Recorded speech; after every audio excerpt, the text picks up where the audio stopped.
दूसरी आलमी जंग के फौरन बाद दुनिया दो बड़े कैंपों में बट गई। यहाँ से सर्द जंग का एक नया दौर शुरू हुआ।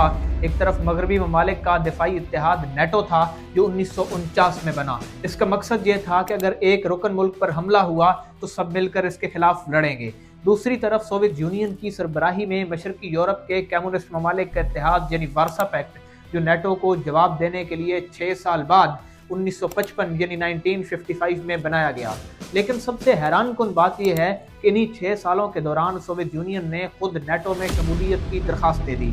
इससे ये सवाल उठता है कि आखिर यूएसएसआर नेटो में शामिल क्यों होना चाहता था। दरअसल मगरब को डर था कि सोवियत यूनियन की देवहैकल रेड आर्मी एक एक करके यूरोप के तमाम ममालिक को निगल जाएगी।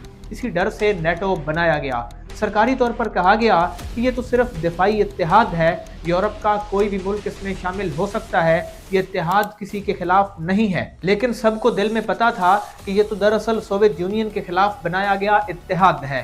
जब स्टालिन मर गया तो सोवियत यूनियन का सख्त गीर और आहनी हाथ से हुकूमत करने वाला लीडर था, तो सोवियत यूनियन में नई क़यादत आई तो उन्होंने सोचा कि चलो हम मगरब से दोस्ती कर लेते हैं। सोवियत यूनियन का असल प्लान ये था कि जर्मनी को दोबारा मुत्तहिद कर दिया जाए, मगर शर्त ये हो कि वो हमेशा गैर जानिबदार और गैर मुसल्ला रहे। बदले में सोवियत यूनियन मशरकी जर्मनी छोड़ने और वहां से अपनी फौज वापस बुलाने को तैयार था और साथ ही वो खुद नेटो में शमूलियत भी मांग रहा था।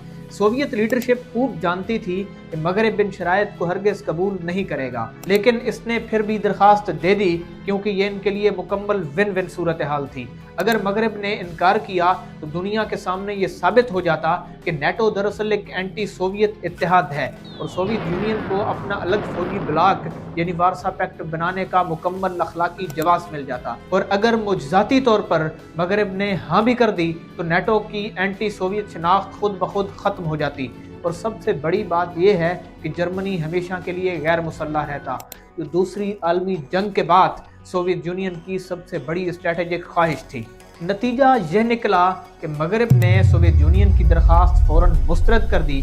सरकारी बयान में कहा गया कि सोवियत यूनियन डेमोक्रेटिक कंट्री नहीं है और वो मशरकी यूरोप के कई ममालिक पर कब्जा किए बैठा है, इसलिए इसे नेटो में शामिल नहीं किया जा सकता। लेकिन ये महज बहाना था, असली वजह बिल्कुल वही थी जिसका सोवियत यूनियन को इंतजार था, यानी मगरब ने यह खुद तस्लीम कर लिया कि नेटो दरअसल सोवियत यूनियन के खिलाफ बनाया गया फौजी ब्लॉक है। इस एक इनकार ने सोवियत यूनियन के हाथ मुकम्मल खोल दिए।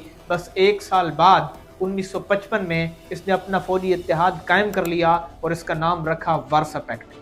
गोया नेटो में शमूलियत की ये पूरी दरखास्त एक ज़बरदस्त डिप्लोमेटिक स्ट्रेटजी यानी सफारती चाल थी जो 100% कामयाब हो गई। मगरब ने खुद अपने हाथों से अपने असल मकसद को बेनकाब कर दिया और सोवियत यूनियन को अपना अलग कैंप बनाने का मुकम्मल अखलाकी और सियासी जवाब दे दिया।